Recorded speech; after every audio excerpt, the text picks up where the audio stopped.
Hello everyone, welcome back. तो आज हम डेप्रिसिएशन चैप्टर का इलस्ट्रेशन 4 सॉल्व करने वाले। Again it is on straight line method of depreciation. तो पहले फिर से क्वेश्चन पढ़ते हैं, समझते हैं एंड फॉर्मेट ड्रॉ करके सॉल्व करते हैं। तो शुरुआत करते हैं। उन्होंने क्या कहा है, on 1 January 2015 Escon transport Pune purchased 4 trucks for 25,000 each. तो यहां पर फर्स्ट सेंटेंस में उन्होंने कहा है कि एस्कॉन ट्रांसपोर्ट कंपनी ने चार ट्रक्स खरीदे, हर एक ट्रक 25,000 का है। तो इन चारों ट्रक्स को मैं नाम दूंगा T1, T2, T3, T4, T1 to T4। तो मैंने 4 ट्रक्स खरीदे। जब हम वर्किंग नोट करेंगे तो हमें T1, T2, T3, T4 अलग अलग कॉलम्स बनाने पड़ेंगे। Is this clear, right? तो हमने 4 ट्रक खरीदे एक ही साथ, एक ही तारीख को हमने 4 ट्रक्स खरीदे, राइट? आगे, depreciation has been provided at 10% per annum using straight line method of depreciation। तो हमें SLM बेसिस पर इन चारों ट्रक्स को हर साल के एंड में, दैट इज 31 मार्च को डेप्रिसिएशन चार्ज करना पड़ेगा। तो वो तो हमें आता है। आगे क्या हुआ, on 1 January 2016 1 truck was sold for 20,000। तो हमारे पास 4 ट्रक है ना, हमने 4 ट्रक खरीदे थे जनवरी 15 में। तो इन चारों में से हमने एक ट्रक बेचा। तो चारों की वैल्यू सेम है, तो T1 बेचा, T2 बेचा या T3 बेचा या T4 बेचा, उससे कोई फर्क नहीं पड़ेगा। चारों में से एक ट्रक बेचा। तो कौन सा ट्रक बेचा? हम एज्यूम करते कि हमने T1 बेचा। तो मैं यहां पर लिख रहा हूं T1 सोल्ड, कि हमने 1 जनवरी 16 को T1 बेच दिया। 1 जनवरी 15 को हमने 4 ट्रक खरीदे थे, T1, T2, T3, T4। उनमें से हमने T1 1 जनवरी 16 को बेच दिया। सिंपल। आगे क्या हुआ, on 1 July 2016 another truck bracket में purchased for 25,000 on 1 Jan was sold for 22,000। तो वो कह रहे हैं कि 1 जुलाई 2016 को आपने और एक ट्रक बेच दिया जो आपने जनवरी 15 में खरीदा था 25,000 में। तो जनवरी 15 में हमने 4 ट्रक खरीदे थे, T1, T2, T3, T4। उसमें से T1 हमने जनवरी 2016 में बेच दिया। तो T2 से लेके T4 अभी भी 3 ट्रक हमारे पास बाकी है। उनमें से हमने और एक ट्रक बेचा ऑन 1 जुलाई 2016। तो एग्जैक्टली कौन सा ट्रक बेचा? तो हमने T2 बेचा। तो मैं लिख रहा हूं T2 सोल्ड, राइट? मतलब T1, T2, T3, T4 4 trucks खरीदे। उसमें से T1 1 जनवरी 2016 को बेचा एंड 1 जुलाई 2016 को मैंने T2 बेच दिया। तो जनवरी 16 एंड जुलाई 16 में मैंने T1 एंड T2 रिस्पेक्टिवली बेच दिया, राइट? आगे क्या हुआ, a new truck costing 40,000 was purchased on 1 जनवरी 2017। तो 1 जनवरी को आपने और एक नया ट्रक खरीदा। On 1 January 2017 a new truck costing 40,000 was purchased। तो T1 आया, T2 आया, T3 आया, T4 आया। उसमें से T1 बेचा, T2 बेचा। अब वो कह रहे कि आपने और एक ट्रक खरीदा, कब? जनवरी 17 में। तो और एक ट्रक मतलब ये बन गया हमारे लिए T5। तो मैं वहां पर मार्क कर रहा हूं कि T5 परचेस्ड। T5 हमने परचेस किया 1 जन 17। तो ओवरऑल स्टोरी देखा जाए तो मैंने 4 ट्रक खरीदे, T1, T2, T3, T4। उसमें से T1, T2 बेच दिया एंड बाद में मैंने और एक नया ट्रक खरीदा जिसे मैं नाम दे रहा हूं T5। तो यहाँ पर 5 ट्रक की ट्रांजैक्शंस है, राइट? तो वर्किंग नोट में हमें उसके हिसाब से कॉलम बनाने पड़ेंगे। लेकिन पहले आगे पढ़ते कि हमें ड्रॉ क्या करना है। तो you are required to prepare truck account and a depreciation account for 3 years assuming that the books of accounts are closed on 31st March every year। तो ये भी नहीं दिया होता लास्ट लाइन की ईयर्स आर, या जो फाइनेंशियल बुक्स से accounts are close on 31st March. तो हमें हमेशा वही एज्यूम्पशन रखना है कि हमारा फाइनेंशियल ईयर 31st मार्च को ही होगा एंड उस दिन हमें अकाउंटिंग को क्लोज करना है बाय चार्जिंग डेप्रिसिएशन चार्ज करेंगे एंड बुक्स ऑफ अकाउंट्स को क्लोज करेंगे, राइट? तो ये याद रखो कि हमेशा फाइनेंशियल ईयर एंड कब होगा? 31st March. तो उन्होंने कहा है, नहीं भी कहा होता तो हमें फाइनेंशियल ईयर एंड 31st मार्च को एंड करना पड़ता। बट हमें ड्रॉ क्या करना है? तो हमें truck account and depreciation account draw करना है। उसके साथ साथ हम एडिशनल क्या ड्रॉ करेंगे? Working note. तो मैं फटाफट आ रहा हूं ऑन अ फ्रेश पेज, मैं लिख रहा हूं in the books of Escon transport Pune truck account. अब ट्रक इज माय एसेट, जैसे कि पहले वाले क्वेश्चंस पे हमने मशीनरी परचेज की थी, यहाँ पर हम ट्रक, तो ट्रक इज माय एसेट। तो मैं ट्रक अकाउंट ड्रॉ कर रहा हूँ। उन्होंने भी कहा है कि प्रिपेयर ट्रक अकाउंट। मैंने ट्रक अकाउंट ड्रॉ किया, एक 16-17 लाइंस ब्लैंक रखो एंड फिर जो नीचे वो बची हुई जगह है उसमें डेप्रिसिएशन अकाउंट ड्रॉ करो। तो डेप्रिसिएशन अकाउंट, तो ट्रक अकाउंट, डेप्रिसिएशन अकाउंट, ये दोनों ने पूछा है। प्लस सेकंड पेज पे आ जाओ। सेकंड पेज पे मैं ड्रॉ कर रहा हूँ वर्किंग नोट। अब वर्किंग नोट का फॉर्मेट देखो, मैं पहले बना रहा हूँ date, particulars, T1, T2, T3, T4, T5, हमने 5 ट्रक खरीदे हैं, यस और नो। पहले ही दिन मैंने 4 ट्रक खरीदे, फिर उसमें से T1 बेचा, T2 बेचा एंड फिर एंड में मैंने 5वां ट्रक खरीदा। तो मैं T1 से लेके T5 तक 5 कॉलम्स ड्रॉ कर रहा हूँ to show the working of my each truck, right. तो ये क्लियर है। अगर आपने भी फॉर्मेट रेडी किया होगा तो हम एक साथ सॉल्व करते। फॉर्मेट रेडी नहीं किया होगा तो फॉर्मेट रेडी करो एंड मेरे साथ सम को सॉल्व करो, राइट। चल, तो अगर आपका फॉर्मेट रेडी है तो मैं फिर से हर एक ट्रांजैक्शन को एनालाइज करूंगा एंड उसे वर्किंग नोट में पहले सॉल्व करूंगा, फिर वर्किंग नोट को बेस लेके हम truck account and depreciation account में पोस्टिंग करेंगे। तो पहला ट्रांजैक्शन कब हुआ? जनवरी 15 में हमने 4 ट्रक्स खरीदे, हर एक ट्रक 25,000 रुपए का है। तो it is very simple, 4 truck यानी कि T1, T2, T3, T4 मैंने खरीदा। कब खरीदा? 1 जनवरी 15। तो मैं वर्किंग नोट में लिख रहा हूँ डेट 1 जनवरी 2015। क्या खरीदा मैंने? 4 ट्रक्स परचेस्ड। कितने कितने के खरीदे? 25,000, 25,000, 25,000, 25,000। T1 से लेके T4 हर एक कॉलम में मैंने 25,000 रुपीज़ लिख लिया।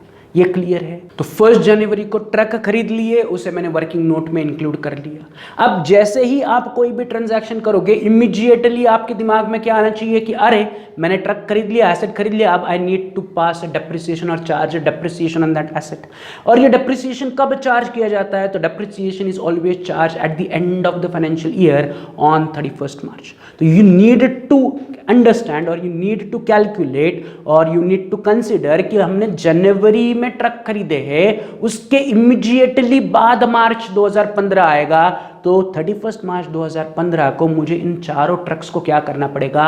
डेप्रिसिएट करना पड़ेगा। और मैं सेइंग, हमने जनवरी 15 में, दैट इज 1 जनवरी 2015 को हमने ट्रक्स खरीदे, उसके इमीडिएटली बाद जनवरी के बाद फेब आएगा, फेब के बाद मार्च आएगा, तो इमीडिएटली मार्च आ रहा है, तो इमीडिएटली 31 मार्च को मुझे इन चारों ट्रक्स को डेप्रिसिएट करना है। बट उस डेप्रिसिएशन को लिखने से पहले यू नीड टू कंसिडर कि जनवरी 15 से लेके मार्च 15 के बीच में क्या कोई और ट्रांजैक्शन हुई है क्या? अगर हुई है तो पहले उसे रिकॉर्ड करो, फिर डेप्रिसिएशन चार्ज करो। तो उसके लिए मैं फिर से क्वेश्चन में जाता हूं और बचे हुए ट्रांजैक्शन की डेट देखता हूं। तो हमने जो T1 बेचा वो बेचा है 1 जनवरी को। तो 1 जनवरी 2016 31 मार्च 2015 से पहले आएगा क्या? Answer is no. मतलब जनवरी 2016 ये बाद की ट्रांजैक्शन है, अभी फर्स्ट अकाउंटिंग ईयर की ट्रांजैक्शन नहीं है। फिर मैंने T2 को भी बेचा, वो कब बेचा है? 1 जुलाई 2016 को बेचा है। तो मेरी जो अगली ट्रांजैक्शन हो रही है ट्रक्स के साथ वो जनवरी 2016 एंड जुलाई 2016 में हो रही है, which is but obvious not before 31 March 15। And there is one more transaction, that is मैंने T5 परचेस किया, वो हो रहा है ऑन 1 जन 2017 की 1 जनवरी 2017 को मैंने T5 खरीदा। तो 1 जनवरी 2017 फिर से 31 मार्च 2015 से पहले नहीं है। तो ये जो हाईलाइटेड डेट्स है वो अभी भी ट्रांजैक्शन हमें लिखना बाकी है, ये वर्किंग नोट में नोट करना बाकी है। बट ये डेट्स या इन तीनों ट्रांजैक्शंस की डेट 31 मार्च 2015 से पहले की नहीं है। तो अभी मैं इन ट्रांजैक्शंस को क्या करूंगा? इग्नोर करूंगा एंड मैं पहले क्या करूंगा? इन 4 ट्रक्स को 31 मार्च 2015 के दिन डेप्रिसिएट करूंगा कि मैं T1 से लेके T4 इन चारों पर क्या करूंगा? डेप्रिसिएशन चार्ज करूंगा, क्योंकि बाकी की ट्रांजैक्शन 31 मार्च 2015 के बाद है। तो जब उनकी डेट ऑर्डर के हिसाब से आएगी तब उन्हें रिकॉर्ड करेंगे। अभी क्या करेंगे? हम जो 4 ट्रक्स हमारे पास है उन पर डेप्रिसिएशन चार्ज करेंगे। अब द क्वेश्चन इज कि कितने परसेंट से डेप्रिसिएशन चार्ज करना है? तो क्वेश्चन में उन्होंने कहा है 10% अंडर स्ट्रेट लाइन मेथड, मतलब 25,000 का 10%, 25,000 का 10%, 25,000 का 10%, 25,000 का 10%, तीनों की कॉस्ट सेम है 25,000, तो 25,000 का 10%। बट इन ट्रक्स को खरीद के पूरा 1 साल कंप्लीट हुआ है क्या? Answer is no. ट्रक्स अभी हमने जनवरी 15 को खरीदे और हम डेप्रिसिएशन चार्ज कर रहे हैं मार्च 15 में। तो जनवरी 15 से लेके मार्च 15 is a period of only 3 months. वही मैं आपको साइड में नोट में दिखा रहा हूं कि जनवरी 15 से लेके मार्च 15 का पीरियड इज ऑफ 3 मंथ्स। जनवरी पूरा, फरवरी पूरा एंड मार्च पूरा। जनवरी 1 तारीख को आपने मशीनरी खरीदी या ट्रक खरीदा, तो जनवरी मंथ आपने पूरा ट्रक यूज किया, फरवरी पूरा ट्रक यूज किया एंड मार्च महीना पूरा ट्रक यूज किया, क्योंकि क्योंकि 31 मार्च को डेप्रिसिएशन चार्ज कर रहे हो, मार्च मंथ के एंड में डेप्रिसिएशन चार्ज कर रहे हो, मतलब मार्च मंथ यूज करके डेप्रिसिएशन चार्ज कर रहे हो, तो आपने इन चारों ट्रक्स को 3 महीने यूज किया, तो I need to charge depreciation for 3 months on all the 4 trucks, क्योंकि वो एक साथ खरीदे हुए हैं, सबकी कॉस्ट सेम है। तो मैं चारों के लिए एक सिंपल कैलकुलेशन दिखा रहा हूं कि मैंने ट्रक्स खरीदे 25,000 के, उस पर मुझे 10% डेप्रिसिएशन चार्ज करना है, जो कि क्वेश्चन में कहा है 10% under straight line method, into मुझे कितने मंथ्स का डेप्रिसिएशन चाहिए, 3 मंथ्स का, तो इनटू 3/12। तो 25,000 का ट्रक है, 10% से 3 महीने के लिए कैलकुलेट करोगे तो हर एक ट्रक को मैं डेप्रिसिएट करूंगा बाय 625। तो मैंने चारों ट्रक्स के सामने 625 रुपीज एज अ डेप्रिसिएशन लिखा for first financial year, and उस डेप्रिसिएशन को काट के अब नीचे वैल्यू बच रही है हर एक ट्रक की 24,375, 24,375, 24,375, एंड चौथे ट्रक की वैल्यू भी 24,375। चारों ट्रक सेम है, यस और नो, कि चारों ट्रक हमने 25,000 में खरीदे, चारों ट्रक हमने 3 महीने यूज किए, तो 3 महीने का डेप्रिसिएशन काट के चारों ट्रक्स की वैल्यू इज सेम, जिसे मैं कहूंगा WDV on 1 April 2015, that is at the beginning of second financial year. तो सेकेंड फाइनेंशियल ईयर की शुरुआत में मेरे पास ट्रक्स की वैल्यू इस प्रकार थी कि पहले साल मैंने ट्रक्स खरीदे, उन्हें डेप्रिसिएट किया, उनकी वैल्यू मैं सेकेंड ईयर में लेके आया। अब मेरा सेकेंड फाइनेंशियल ईयर कब स्टार्ट हुआ, 1 अप्रैल 2015, मार्च 15 के बाद अप्रैल 15, मार्च 15 को डेप्रिसिएशन चार्ज किया, उसका अगला दिन इज अप्रैल 15, 1 अप्रैल 2015 को मेरा सेकेंड फाइनेंशियल ईयर स्टार्ट हुआ, जो कि एंड होगा ऑन 31 मार्च 2016। कब एंड होगा, 31 मार्च 2016। फिर से ध्यान से सुनो, 1 अप्रैल 15 को मेरा सेकेंड फाइनेंशियल ईयर स्टार्ट हुआ, जो एंड होगा 31 मार्च 2016 को। तो आई हैव टू चेक कि 31 मार्च 16 से पहले क्या कोई ट्रांजैक्शन हुई क्या, कि 31 मार्च 16 को मेरा सेकेंड फाइनेंशियल ईयर एंड होगा, उससे पहले क्या कोई ट्रांजैक्शन हुई है क्या, तो आंसर इज यस। हमने 1 जनवरी 2016 को T1 बेच दिया फॉर 20,000। तो मेरे पास जो 4 ट्रक अवेलेबल है उसमें से मैंने T1 बेचा। कब बेचा, 1 जनवरी 2016 को बेचा। तो बेचते वक्त मुझे क्या करना पड़ेगा, 3 कैलकुलेशन T1 पर दिखाने पड़ेंगे। एक, I need to depreciate it, दूसरा I need to sell it, and तीसरा I need to show its profit और लॉस, जो होगा वो, राइट। तो ये 3 कैलकुलेशन मुझे T1 पर दिखाने हैं, क्योंकि मैं T1 बेच रहा हूँ। कब बेच रहा हूँ, 1 जनवरी 2016 को बेच रहा हूँ, जो कि 31 मार्च 2016 से पहले, यानी कि सेकेंड फाइनेंशियल ईयर एंड से पहले है, इसलिए मैं पहले उसे रिकॉर्ड करूंगा, फिर 31 मार्च को बचे हुए ट्रक्स को डेप्रिसिएट करूंगा। Is this clear? तो मैं क्या कर रहा हूँ, 1 जनवरी 2016 की डेट उठा के अपने वर्किंग नोट में लिख रहा हूँ 1 जनवरी 2016। मैं T1 को क्या करूंगा, सबसे पहले डेप्रिसिएट करूंगा, क्योंकि बेचने से पहले मुझे डेप्रिसिएट करना पड़ेगा, फिर बेचना पड़ेगा, तब जाके मुझे प्रॉफिट नुकसान का पता चलेगा। तो मैं क्या कर रहा हूँ, पहले डेप्रिसिएशन चार्ज कर रहा हूँ, किस पर, T1 पर। तो T1 की ओरिजिनल कॉस्ट कितनी है, 25,000, यस और नो। तो मुझे 25,000 पर डेप्रिसिएशन चार्ज करना पड़ेगा, कितने परसेंट से, 10% से। ये दोनों तो क्लियर है कि 25,000 T1 की कॉस्ट है, उसका रेट ऑफ डेप्रिसिएशन है 10%। बट द क्वेश्चन इज कि जब मैंने सेकेंड ईयर में T1 दैट इज ट्रक 1 को बेचा, तो वो ट्रक मैंने पूरा साल यूज करके बेचा क्या, तो आंसर इज नो। मेरा सेकेंड फाइनेंशियल ईयर स्टार्ट हुआ 1 अप्रैल 15 को, एंड मैं ट्रक बेच रहा हूँ 1 जनवरी 2016 को, यानी कि 1 अप्रैल 15 टू जनवरी 16, इतना ही पीरियड मैंने T1 यूज किया। तो ये पीरियड कितना है, तो you can count on your fingers, April to Jan, यानी कि अप्रैल पूरा पकड़ना है, यस और नो। मई, जून, जुलाई, अगस्त, September, October, November and December. I will not consider January because January 1 तारीख को मैंने ट्रक बेचा, यानी कि जनवरी मंथ मैंने ट्रक यूज ही नहीं किया, तो जनवरी मंथ का डेप्रिसिएशन देने की जरूरत नहीं है। तो मैं क्या करूंगा, 1 अप्रैल से लेके 31 दिसंबर, यानी कि 9 महीने का डेप्रिसिएशन T1 पे चार्ज करूंगा। तो वही मैं आपको साइड में नोट में लिख के दे रहा हूँ कि 1 April 15 to January 16 is a period of 9 months. तो मुझे T1 पर केवल 9 महीने के लिए डेप्रिसिएशन चार्ज करना है। तो मैं नीचे ब्रैकेट में कैलकुलेशन दिखा रहा हूँ कि मेरा T1 है 25,000 का, उस पर मुझे 10% से डेप्रिसिएशन चार्ज करना है for a period of 9 months, which will give me an answer of 1,875। तो बेचने से पहले मुझे T1 को 1,875 से डेप्रिसिएट करना पड़ेगा। डेप्रिसिएशन काटने के बाद अब T1 की बुक वैल्यू मेरे पास बचेगी 22,500, कि जिस दिन मैंने T1 बेचा उस दिन उसकी कीमत 22,500 थी। अब बस मुझे चेक करना है कि ये ट्रक मैंने बेचा कितने में, तो उन्होंने कहा है कि आपने ट्रक को 20,000 में बेचा, सोल्ड फॉर 20,000। तो वो 20,000 उठा के मैं ला रहा हूँ वर्किंग में, लिख रहा हूँ माइनस ट्रक 1 सोल्ड फॉर 20,000। तो सिंपल 22,500 का ट्रक मैंने 20,000 में बेचा, ट्रक था 22,500 का, मैंने बेचा 20,000 में, मतलब ट्रक गया 22,500 का एंड मुझे पैसे मिले 20,000। So there is a loss of 2,500। Simple इन दोनों का डिफरेंस 22,500 माइनस 20,000, आपको नीचे डिफरेंस मिलेगा 2,500। उस 2,500 डिफरेंस को मैं क्या कहूंगा, loss on sale of T1, कि T1 बेचने पर मुझे 2,500 का नुकसान हुआ, right. So this is how the working will appear for sale of T1। पहले मैंने डेप्रिसिएशन चार्ज किया, उसे बेचा एंड ऑटोमेटिकली मुझे T1 का नुकसान मिला। इस प्रकार से हम कैलकुलेशन पहले भी कर चुके हैं, राइट। तो 1 जनवरी 16 को ये 3 एंट्रीज दिखनी चाहिए, depreciation for 9 months, sale of T1 and loss on T1, right. तो यहाँ पर हमारा 1 जनवरी T1 को बेचने का what we can say calculation हो गया इन आवर वर्किंग नोट। तो 1 जनवरी का डेट हो गया। अब 1 जनवरी के बाद अभी भी हमारे पास 2 ट्रांजैक्शन पेंडिंग है, जुलाई 16 एंड जनवरी 17, जो अभी भी हाईलाइटेड हमें दिख रहा है इन द क्वेश्चन कि ये 2 ट्रांजैक्शन अभी भी पेंडिंग है, कि T2 बेचना बाकी है और T5 खरीदना बाकी है। बट ये जो T2 बेचा एंड T5 खरीदा वो 31 मार्च 16 से पहले है क्या? Answer is no. जुलाई 16 तो उसके बाद में आएगा, जनवरी 17 तो 31 मार्च 16 के बाद आएगा। तो मैं सिंपली क्या करूंगा, 31 मार्च 2016 को जो मेरे पास T2, T3 and T4 available है उन पर डेप्रिसिएशन चार्ज करूंगा। तो मैं सिंपली वर्किंग नोट में आ रहा हूं, मैं लिख रहा हूं 31 मार्च 2016 डेप्रिसिएशन, राइट। 31 मार्च 16, 1 अप्रैल 15 को मेरा सेकेंड फाइनेंशियल ईयर स्टार्ट हुआ था, जो एंड होगा 31 मार्च 16 को। उससे पहले सिर्फ जनवरी 16 में हमने क्या किया, T1 बेचा, वो मैंने रिकॉर्ड किया। बची हुई ट्रांजैक्शन मार्च 2016 के बाद है, तो इसलिए मैं उन्हें अभी कंसीडर नहीं कर रहा हूं। तो सेकेंड ईयर के एंड में मार्च 2016 को मैं क्या करूंगा, T2, T3, T4 को डेप्रिसिएट करूंगा।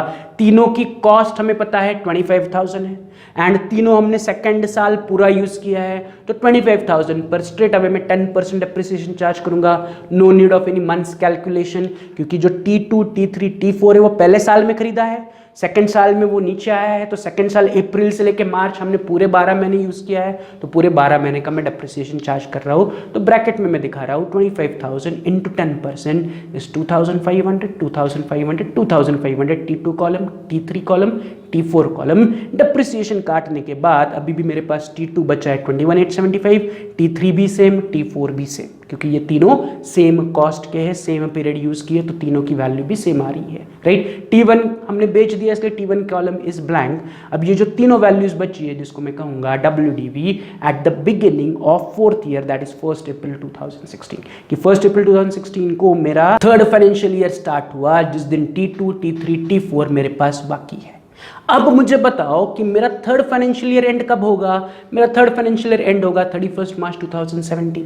तो 31 मार्च 17 से पहले क्या कुछ हमने किया क्या? तो आंसर इज यस। जो दोनों पेंडिंग ट्रांजैक्शन है, जुलाई 16 एंड जनवरी 17 इज बिफोर 31 मार्च 2017, तो मुझे पहले इन दोनों को रिकॉर्ड करना पड़ेगा और फिर जो बची कुछ मशीन से उन्हें 31 मार्च 2017 को डेप्रिसिएट करना पड़ेगा। तो 31 मार्च 17 से पहले जुलाई 16 को मैंने क्या किया, T2 बेचा। तो मैं फिर से अपने वर्किंग नोट में आ रहा हूं, मैं डेट लिख रहा हूं जुलाई 2016। अब मैं जुलाई 2016 को क्या कर रहा हूं, मैं T2 बेच रहा हूं, तो सबसे पहले मैं क्या करूंगा, डेप्रिसिएट करूंगा T2 को। तो T2 को मुझे क्या करना पड़ेगा, डेप्रिसिएट करना पड़ेगा। इन 1 जुलाई 2016 मैं क्या कर रहा हूं, T2 को बेच रहा हूं। तो बेचते वक्त हमें 3 वर्किंग दिखाने हैं, डेप्रिसिएशन, बेचो, फायदा या नुकसान। तो सबसे पहले मैं क्या करूंगा, T2 को डेप्रिसिएट करूंगा। फिर से T2 की ओरिजिनल कॉस्ट कितनी है, 25,000, that we know. T2 is also for 25,000। Rate of depreciation कितना है, 10%, that also we know. But the question is कि जब तीसरे साल हमने T2 को बेचा तो क्या उसे पूरे साल यूज करके बेचा? Answer is no. हम T2 को जुलाई 2016 में बेच रहे हैं, जबकि आपका फाइनेंशियल ईयर स्टार्ट हुआ है अप्रैल 16 में। तो अप्रैल 16 से जुलाई 16 is a period of only 3 months. कितने मंथ्स का पीरियड है, 3 मंथ्स। अप्रैल पूरा, मई पूरा, जून पूरा, जुलाई को कंसिडर नहीं करेंगे क्योंकि 1 जुलाई को बेचा, मतलब जुलाई मंथ हमने मशीन यूज ही नहीं की, या जुलाई मंथ में हमने ट्रक यूज ही नहीं किया। यस और नो, 1 जुलाई की पहली तारीख को ही ट्रक बेच दिया, मतलब जून यूज किया था, मई मंथ यूज किया था और अप्रैल मंथ यूज किया था, यानी कि हमने 3 मंथ्स यूज किया था। तो बेचने से पहले मुझे T2 को 3 महीने के लिए डेप्रिसिएट करना पड़ेगा। तो वही मैं साइड में लिख रहा हूँ कि 1 April 16 to 1 July 16 is a period of 3 months, तो we need to charge depreciation for 3 months only. तो T2 पर मुझे 3 महीने का डेप्रिसिएशन चार्ज करना है। फिर से T2 की कॉस्ट कितनी है 25,000, उस पर डेप्रिसिएशन कितना चार्ज करना है 10%। कितने मंथ्स के लिए चार्ज करना है 3 मंथ्स के लिए, तो 25,000 पर 10% 3 मंथ्स के लिए कैलकुलेट करोगे तो आपको आंसर मिल रहा है 625। यस और नो, 3 महीने का डेप्रिसिएशन ऑन T2 इज 625। तो मुझे क्या करना पड़ेगा, इस 625 को सब्ट्रैक्ट करना पड़ेगा, तो मुझे वैल्यू मिल रही है 21,250 कि after using T2 for the third year या in the third year for 3 months, depreciation काटने के बाद अब मेरे पास T2 बचता है 21,250 का, जिसे मैंने बेचा फॉर 22,000। तो 22,000 उठा के मैं नीचे लिख रहा हूँ माइनस T2 सोल्ड फॉर 22,000। तो देखो जब T2 गया तो T2 की वैल्यू थी 21,250, बट T2 के बदले में जो पैसे आए that is 22,000। So we are getting extra, हमें ज़्यादा पैसे मिल रहे हैं। ट्रक की वैल्यू है 21,250 एंड हमें पैसा मिल रहा है 22,000, तो हमें प्रॉफिट हो रहा है कितना, इनका डिफरेंस 21,250 माइनस 22,000, मुझे आंसर मिल रहा है 750, जिसे मैं सिंपली कहूँगा profit on sale of T2, कि T2 बेचने पर मुझे 750 रुपये का प्रॉफिट हुआ। सिंपल चाहिए तो फिर से ये कैलकुलेशन एक बार रिवाइज करो। तो यहाँ पर हमने T2 बेचने की एंट्री की जो कि थी 1 जुलाई 16 को। उसके बाद क्या हुआ, तो उसके बाद 1 जनवरी को हमने T5 खरीदा, विच इज़ वेरी सिंपल। तो मैं डेट लिख रहा हूँ 1 जनवरी 2017, T5 परचेज या truck 5 purchased and T5 column में 40,000, कि T5 मैंने 40,000 का खरीदा, T5 कॉलम में 40,000। Again January 17 is before 31 March 17, 31 March 17 को मेरा थर्ड फाइनेंशियल ईयर एंड होगा, उससे पहले जनवरी 17 में मैंने क्या किया, T5 खरीदा। Right, getting it. तो यहाँ पर हमारा T5 आने का एंट्री भी हो गया। जब खरीदोगे तो इट इज वेरी सिंपल, खरीद लिया, कौन सी मशीन खरीदी या कौन सा ट्रक खरीदा, उस कॉलम में अमाउंट लिखो। राइट, तो यहाँ पर हमारा 1 जनवरी 17 का भी ट्रांजैक्शन कंप्लीट हुआ। अब क्या होगा, अब eight the end of third financial year that is 31 मार्च 2017 मैं क्या करूंगा, मेरे पास जो जो अवेलेबल ट्रक्स है उन्हें डेप्रिसिएट करूंगा। तो हमारे पास अभी भी T3, T4 and T5 last 3 truck बाकी है। T1 बेचा, T2 बेचा, T3 बाकी है, T4 बाकी है, T5 बाकी है। तो इन तीनों को मैं क्या करूंगा, डेप्रिसिएट करूंगा। स्टार्टिंग में T3 एंड T4 एक ही कैलकुलेशन में दिखाऊंगा क्योंकि उनकी कॉस्ट सेम है 25,000 और रेट ऑफ डेप्रिसिएशन 10% है।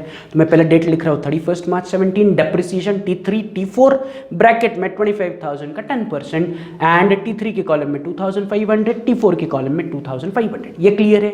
T3 T4 दोनों 25,000 रुपए के हैं, दोनों पर 10% से डेप्रिसिएशन चार्ज करना है और तीसरा साल हमने T3 T4 को पूरे 1 साल के लिए यूज किया, इसलिए मैं स्ट्रेट अवे 10% डेप्रिसिएशन पर चार्ज कर रहा हूं। But on the other hand T5 अभी हमने जनवरी मंथ में खरीदा है, तो मैं उसका सेपरेट कैलकुलेशन दिखा रहा हूं। मैं लिख रहा हूं डेप्रिसिएशन ऑन T5। अब मुझे बताओ जो T5 है वो हमने कब खरीदा है, वो खरीदा है हमने जनवरी 2017 में।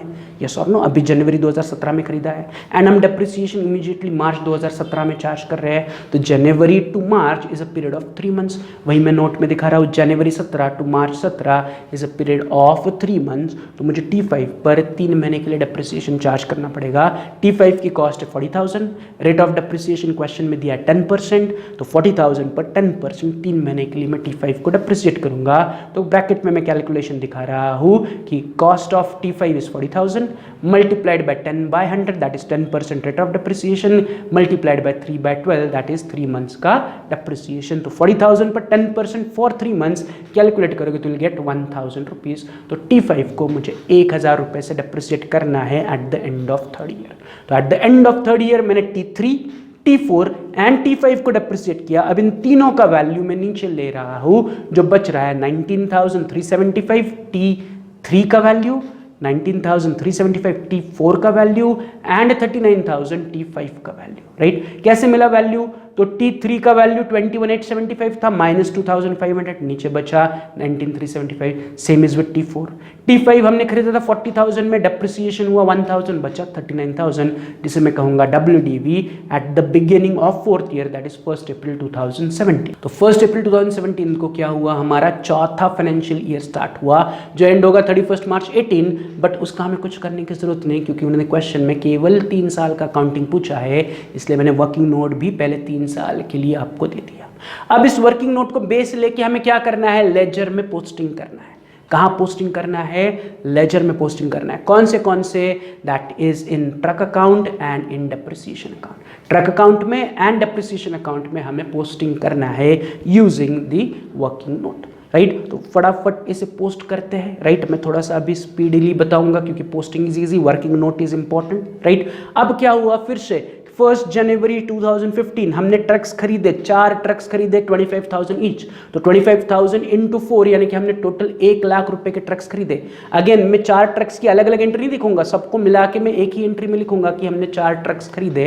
कब खरीदे, जनवरी 15, तो मैं डेट कॉलम में लिख रहा हूँ 1 जनवरी 15 टू बैंक अकाउंट 1 लाख, मैंने 1 लाख रुपए के ट्रक्स खरीदे, राइट। फिर इमीडिएटली क्या हुआ, 31 मार्च 15 को मैंने इन चारों ट्रक्स को डेप्रिसिएट किया 625 ईच, तो 625 प्लस 625 प्लस 625 प्लस 625, चारों ट्रक्स का मिला के डेप्रिसिएशन होता है 2,500। तो मुझे 2,500 रुपीज डेप्रिसिएशन चारों ट्रक का मिला के अकाउंट में रिकॉर्ड करना पड़ेगा। कब, 31 मार्च 15। तो मैं फिर से अकाउंट में आ रहा हूँ, क्रेडिट साइड में डेप्रिसिएशन जाएगा, क्रेडिट साइड में लिख रहा हूँ 31 मार्च 15 बाय डेप्रिसिएशन अकाउंट 2,500। तो पहले साल मैंने ट्रक खरीदा, उसे डेप्रिसिएट किया, इमीडिएटली डेप्रिसिएशन चार्ज करने के बाद मैं अकाउंट को बैलेंस करूंगा, मुझे बैलेंसिंग फिगर मिल रहा है 97,500, जिसे मैं कहूंगा by balance carried down 31 March 15, उठा के उसे नए साल में दैट इज सेकंड साल की शुरुआत में लेके आऊंगा, to balance brought down 97,500, second साल की शुरुआत हो रही है 1 अप्रैल 2015। मेरा सेकंड फाइनेंशियल ईयर स्टार्ट हुआ अप्रैल 15 को। अब सेकंड फाइनेंशियल ईयर में क्या हुआ, तो वर्किंग नोट देखो कि 1 जनवरी 16 को हमने T1 को डेप्रिसिएट किया, क्योंकि हमने T1 बेचा। तो T1 बेचने की मुझे 3 एंट्रीज पास करनी पड़ेगी इन माय मशीनरी अकाउंट। अब T1 बेचने पर पहला उसका डेप्रिसिएशन आएगा, depreciation will go to credit.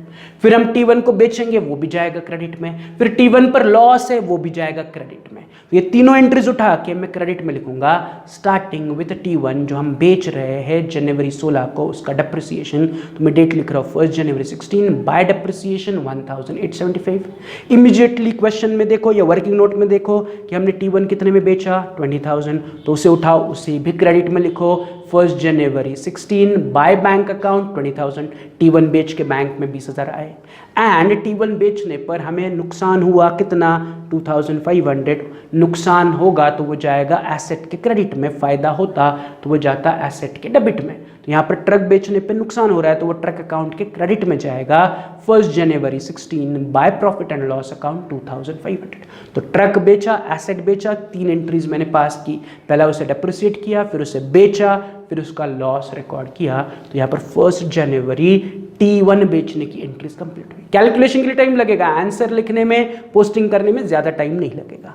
फिर 1 जनवरी 16 के बाद आगे क्या हुआ, आगे 31 मार्च 2016 को हमने T2, T3 एंड T4 को डेप्रिसिएट किया 2,500 ईच। तो 2,500 ईच के हिसाब से 2,500 प्लस 2,500 प्लस 2,500, तो तीनों ट्रक्स मिला के हमने 7,500 रुपीज डेप्रिसिएशन चार्ज किया। तो 31 मार्च 16 में उठा रहा हूँ, आंसर में आ रहा हूँ, दैट इज ट्रक अकाउंट में आ रहा हूँ, डेट लिख रहा हूँ 31 मार्च 16 बाय डेप्रिसिएशन अकाउंट 7,500। तो वर्किंग नोट के हिसाब से मैंने सेकेंड फाइनेंशियल ईयर के एंड पर बचे हुए ट्रक्स को 7,500 रुपये से डेप्रिसिएट किया। यहाँ पर मेरा सेकेंड फाइनेंशियल ईयर एंड हुआ तो इमीडिएटली मैं ट्रक अकाउंट को बैलेंस कर रहा हूँ, डेबिट बढ़ा है इसलिए डिफरेंस क्रेडिट में आ रहा है 65,625। उसे मैं फिर से कहूँगा बाय बैलेंस कैरिड डाउन, उसे उठा के थर्ड ईयर के शुरुआत में नीचे लेके आऊँगा, to balance brought down 65,625। Third year की शुरुआत हो रही है 1 अप्रैल 2016। अब थर्ड ईयर में आ गए हम। अब थर्ड ईयर क्या क्या हुआ, तो थर्ड ईयर में हमने T2 बेचा, T5 खरीदा और फिर बचे हुए ट्रक्स को साल के एंड में डेप्रिसिएट किया। तो इसे रिकॉर्ड करना पड़ेगा। शुरुआत करेंगे विथ हमने T2 बेचा, कब बेचा T2? ऑन 1 जुलाई 2016 हमने T2 को बेचा। तो T2 को बेचते वक्त पहले हम क्या करेंगे, उसका डेप्रिसिएशन रिकॉर्ड करेंगे। फिर से डेप्रिसिएशन कहाँ जाएगा? ट्रक अकाउंट के क्रेडिट में। तो मैं क्रेडिट में डेट लिख रहा हूँ 1 जुलाई 16, बाय डेप्रिसिएशन 625। फिर T2 हमने बेचा, कितने में बेचा? तो T2 हमने बेचा 22,000 में, तो उसे उठा रहा हूँ। फिर से बेचने की एंट्री जाएगी ट्रक अकाउंट के क्रेडिट में 1 July 16, by bank account 22,000। And अब T2 बेचने पर हमें इस बार हो रहा है फायदा 750 का। तो फायदा will go to truck account के डेबिट में। तो मैं फायदे को डेबिट साइड में लिख रहा हूँ 1 July 16 to profit and loss account 750। तो depreciation and sale will go on the credit side but profit will go on the debit side, keep it in mind. तो T2 बेचने के तीनों एंट्रीज हो गई। तो T2 बेच दिया। अब T2 बेचने के बाद क्या हुआ? तो हमने T5 परचेस किया 40,000 में, तो T5 परचेस करने की एंट्री होगी। अब एसेट परचेस कर रहे हो तो एसेट परचेस करने पर एसेट अकाउंट डेबिट होगा। ट्रक परचेस कर रहे हो तो ट्रक अकाउंट डेबिट होगा। कब परचेस कर रहे हो? जनवरी 2017। तो मैं डेट लिख रहा हूँ 1/1/17 टू बैंक अकाउंट 40,000 कि मैंने T5 को 40,000 पर खरीदा। तो ट्रक अकाउंट के डेबिट में टू बैंक अकाउंट 40,000, तो T5 आ गया, राइट। अब क्या हुआ T5 आने के बाद? तो हमारे पास जो बचे हुए ट्रक्स थे उन्हें हमने 31 मार्च 17 को डेप्रिसिएट किया। कैसे कैसे डेप्रिसिएट किया? T3, T4 and T5। T3, T4 को 2,500 डेप्रिसिएट किया एंड T5 को 1,000 डेप्रिसिएट किया। तो 2,500 plus 2,500 plus 1,000 is nothing but 6,000। तो हमने क्या किया, जो हमारे पास अवेलेबल ट्रक था या जो अवेलेबल ट्रक्स थे उन तीनों को मिला के 6,000 रुपए से डेप्रिसिएट किया। 2,500 plus 2,500 plus 1,000 is nothing but 6,000। तो मैंने अपने ट्रक्स को 6,000 रुपए से डेप्रिसिएट किया। तो मैं अपने अकाउंट में आ रहा हूँ, मैं लिख रहा हूँ थर्ड ईयर का आखिरी date 31 March 17 by depreciation account 6,000 कि मैंने अपने ट्रक को 6,000 से डेप्रिसिएट किया। जैसे ही मैंने डेप्रिसिएशन लिखा, यहाँ पर मेरा थर्ड फाइनेंशियल ईयर एंड हुआ, मैं फटाफट क्या करूँगा, अपने अकाउंट को बैलेंस करूँगा। फिर से डेबिट साइड बड़ा है 1,06,375 माइनस क्रेडिट की total is giving me a difference of 77,750, जिसे मैं कैरी करके फोर्थ ईयर के शुरुआत में लेके आऊँगा टू बैलेंस ब्रॉट डाउन 77,750। तो यहाँ पर हमारा ट्रक अकाउंट का कैलकुलेशन कंप्लीट हुआ, right. So we are done with the posting of truck account. आपका फाइनल ट्रक अकाउंट का बैलेंस बचना चाहिए 77,750। अगर आप क्रॉस चेक करना चाहते हो कि ये आंसर सही है नहीं, तो सिंपल लास्ट वर्किंग नोट का जो लास्ट लाइन है उसमें देखो वैल्यूज बच्चे 19,375, 19,375 एंड 39,000। उन तीनों को ऐड करो, उन तीनों का टोटल एग्जैक्टली इतना होना चाहिए। Getting it? तो आप वेरीफाई कर सकते हो आपका आंसर सही है या नहीं। तो जो last final balance brought down है has to be equal to the WDV का टोटल, जो वर्किंग नोट की लास्ट लाइन का आंसर है। तो अगर ये दोनों सेम है मतलब हमारा कैलकुलेशन सही है। तो यहाँ पर हमारा ट्रक अकाउंट का पोस्टिंग कंप्लीट हुआ। अब हम क्या करते हैं, डेप्रिसिएशन अकाउंट में पोस्ट करते हैं, which you have to do on your own. मैं अभी इस पर एक्सप्लेनेशन नहीं दूंगा क्योंकि वो हम बहुत सम्स में कर चुके हैं, सेम रिपीट कर रहे हैं। तो you have to do it on your own, right. पहले आप पोस्ट करो, फिर वीडियो का अगला पार्ट प्ले करो जिसमें मैं पोस्टिंग बस दिखा रहा हूँ। I am not explaining it, बस मैं दिखा रहा हूँ कि कौन सी एंट्री कौन सी तरफ जाएगी और कैसे पोस्ट करना है, राइट। तो आप पहले कंप्लीट करो डेप्रिसिएशन अकाउंट, फिर वीडियो का अगला पार्ट देख के आपका आंसर वेरीफाई करो, राइट। चलो तो फिर मिलते हैं इन टुमारोज लेक्चर, जिसमें हम सॉल्व करने वाले हैं इसका अगले वाला question, that is illustration number 5। तो उसे पढ़ के उसका फॉर्मेट रेडी करके रखो, राइट। चलो तो मिलते हैं नेक्स्ट लेक्चर में, तब तक have a good day, see you, bye.